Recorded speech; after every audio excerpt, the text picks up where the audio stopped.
ભાઈ જુઓ, લોકતંત્રમાં સંખ્યા છે ને એ બહુ મોટી ઘટના છે.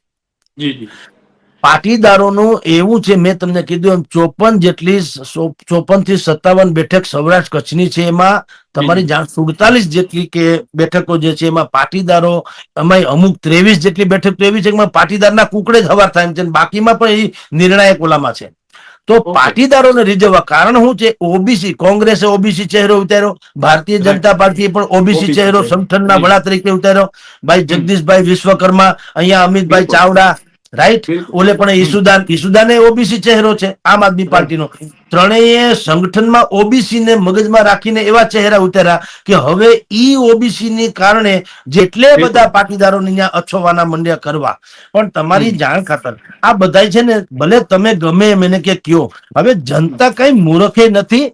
અને તમને બધાને માને છે કે તમે અત્યારે પાક લણવા, મતનો પાક લણવા ટાણે આવો ને એ ખોટું. તમારે ખરેખર ટાણે અમારે જયારે આફત પડી હોય ત્યારે આવવું જોઈએ. આ 42 જેટલા ધારાસભ્ય કક્ષાના લોકોએ રાહુલ ગાંધીનો સમય માંગ્યો ત્યારે મુકુલભાઈ વાસનિક જો એને મદદરૂપ થયા હોત તો ઉચિત ગણાય ને તો તમે પાટીદારને હકથી કહી શક્યા હોત કે અમે તમારી અહીંયા આવીએ છીએ, તમે અમારી આગતા સ્વાગતા કરો. પણ તમે ઈ ટાણે તો આવ્યા નહીં, ઈ ટાણું વહી ગયું. આ લોકોની આને સમય ન આપ્યો ને જવાબે ન આપ્યો, એટલે એટલી વેલ્યુ ન કરી. બોલો, આ ધારાસભ્ય કક્ષાના લોકો છે પાટીદારો, તો પણ એટલી વેલ્યુ ન આપી. એટલે હવે તમે આવો તો ભલે પ્રોટોકોલ પ્રમાણે કે ખાલી ઔપચારિકતા ખાતર પાટીદારોએ વેલકમ કર્યું, પણ હૃદયથી નહીં કરે.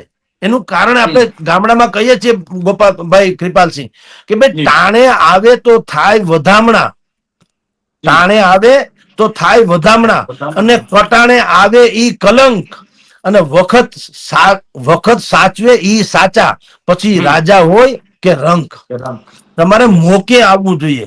લગ્નનો માલ દાડામાં ખપ લાગે એનો કોઈ ઈ માલ કહેવાય નહીં, ટાણે ખપ લાગવું જોઈએ. એટલે હવે બધા પાટીદાર કરી રહ્યા છે, પણ પાટીદારો છેલ્લા કેટલાય વર્ષથી, આમ જો તો 2.5-3 વર્ષથી નહીં, 5-7 વર્ષથી એમ કે છે અમને અમારા કદ પ્રમાણે પદ મળતા નથી. આ એની શિકાયત છે. તમે 42 જેટલા ધારાસભ્યોને રાહુલ ગાંધીને મળવાનો સમય ન આપો અને હવે તમે એક ધજા ચડાવી દો એટલે હું તમે માની લો પાટીદારો બધું ભૂલી જાય તમારા ઉપર ઓળગોળ થઈ જાય? નેવર. એ સંભવ નથી.